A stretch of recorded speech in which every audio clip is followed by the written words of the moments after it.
Hello, and welcome to Lantern Lane Stories. Tonight's story is Frida Kahlo's Dogs and the 3,000-Year Secret. The sun was melting into orange above Mexico City. In a neighborhood called Coyoacán, the evening light turned everything gold. Coyoacán means place of coyotes in Nahuatl, the ancient Aztec language. Once it was a small village outside the great city. Now it was wrapped inside Mexico City like a hidden gem.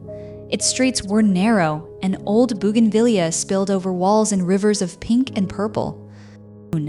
Church bells rang in the distance, 3 slow, round sounds. A street vendor called out, selling corn roasted over charcoal. The smoke drifted sweet and warm through the evening air. And at the end of one particular street, behind a cobblestone wall, there was a house, a very blue house. Not sky blue or baby blue, a deep, strong blue, the blue of the center of a flame. Its name was Casa Azul. The blue house, the courtyard inside smelled of marigolds and fresh paint. Tall trees grew along the walls. A fountain made a soft, steady sound at the center. Bright parrots shuffled on their perches and murmured to each other. A spider monkey with solemn round eyes watched from a high branch, and moving quietly across the courtyard tiles, 3 animals unlike any other. They had no fur, not a single patch of it. Their skin was smooth and dark, the color of warm volcanic stone. Their ears were large and thin, almost like a moth's wings. Their bodies were elegant, lean, and calm. They moved with quiet dignity, as if they carried a very old secret. These were Xoloitzcuintli, the ancient hairless dogs of Mexico. Their kind had been living with people in this land for more than 3,000 years. In the studio at the back of the blue house, a lamp burned bright. A woman sat before a large wooden easel. Her name was Frida Kahlo, and she was painting. Frida wore her hair in thick braids wound around her head like a crown. Red ribbons and orange flowers were tucked into the braids. Around her neck hung strings of jade beads, dark green like deep water. Her fingers moved quickly, picking up one brush, setting down another. The canvas held the beginning of a face. Her own face, looking outward, calm and direct. Frida painted herself often. She said she painted herself because she was the subject she knew best. The largest of the 3 Xolos pushed open the studio door with his nose. He patted across the wooden floor without a sound. He walked to Frida's chair and pressed his smooth body against her leg. He sighed deeply. Frida reached down without looking up from her painting. She scratched behind his large ear. "There you are," she said softly. The second Xolo came in and lay down near the door. The third found a patch of warm lamplight on the floor and curled there, nose to tail. The studio became very quiet. Only the small sound of brush on canvas and the distant calls of the parrots outside. Frida worked steadily. She mixed a dark color, almost black, with just a little warm brown in it. She began to fill in a shape beside her own painted face. A shape with large ears, a smooth, round head, dark, steady eyes. "You belong in this picture," she murmured. The Xolo lifted his chin and looked at the canvas. Then he looked at her. Then he set his chin back on her knee.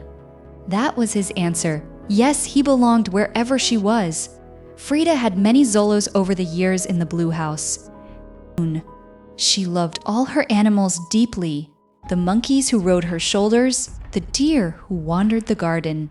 But the Xolos were different. They stayed close. They were quiet. And they were warm, remarkably, wonderfully warm.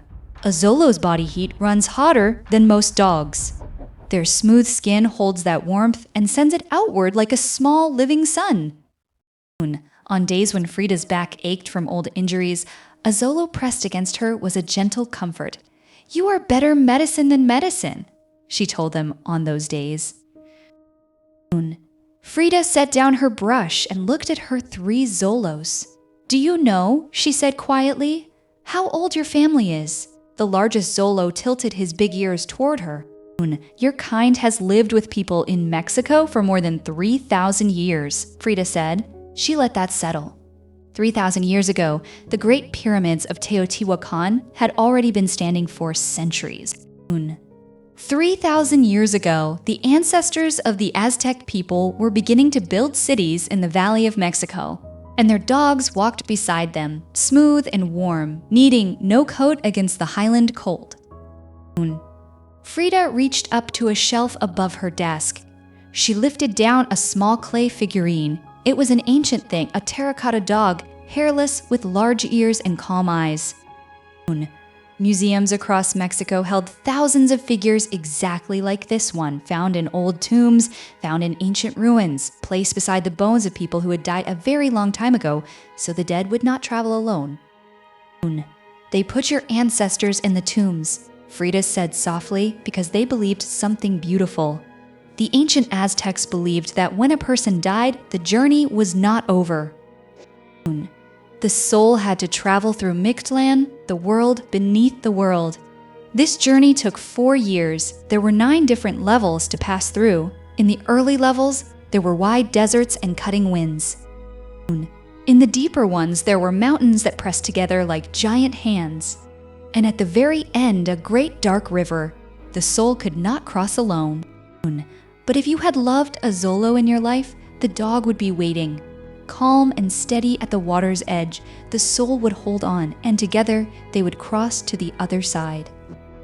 The name Xoloitzcuintli comes from Xolotl, the Aztec god of lightning and strange wonders. Xolotl was also the guide of the dead, a traveler between worlds. In old carvings, he appears with a dog's head and bright, alert eyes. The stories say Xolotl shaped the first Xolo from a sliver of bone. He gave it to people as a gift, a guide, a guardian, a friend for the long road. Frida held the little clay figure gently in her paint-stained hands. "You have been a gift for 3,000 years, she said. She set it back on the shelf. I think it is still true." The Xolo by the door raised his head, looked at her, then laid it back down. Hours passed in the blue house. The courtyard outside went fully dark. Stars appeared above the blue walls, small and very bright. Mexico City hummed quietly beyond the neighborhood. Frida added the last details to her painting. The line of the Xolo's smooth forehead, the shine in his dark wide eyes. She had painted herself more than 55 times over her life. In many of those paintings, animals appear beside her, monkeys, parrots, deer, and in several, a Xolo sits at her side, not as decoration, not in the background, right beside her as a companion. When visitors came to Casa Azul and saw the Xolos, children often stopped in surprise. What happened to their fur, they would ask. Frida would smile. They never had any, she would say. They were born this way. Their grandmother was born this way, her grandmother too. All the way back more than 3,000 years. Does it make them cold? The children asked. Frida looked at her Xolos, warm, calm, completely at ease in their smooth skin. I think she said, "They are very comfortable being exactly what they are." In 1947, Mexico began protecting the Xoloitzcuintli as a rare national breed. In 2016, Mexico City officially named it a cultural symbol of the city. 3,000 years of history. And now an official title too. Frida cleaned her brushes one by one carefully. In a jar of water, she covered her paints. She folded the cloth from her lap. Then she walked to the courtyard one last time.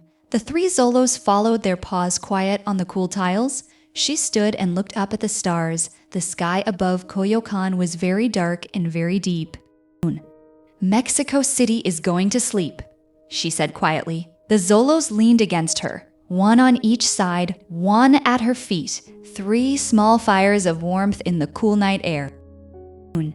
If you visit Mexico City one day, go to Coyoacán.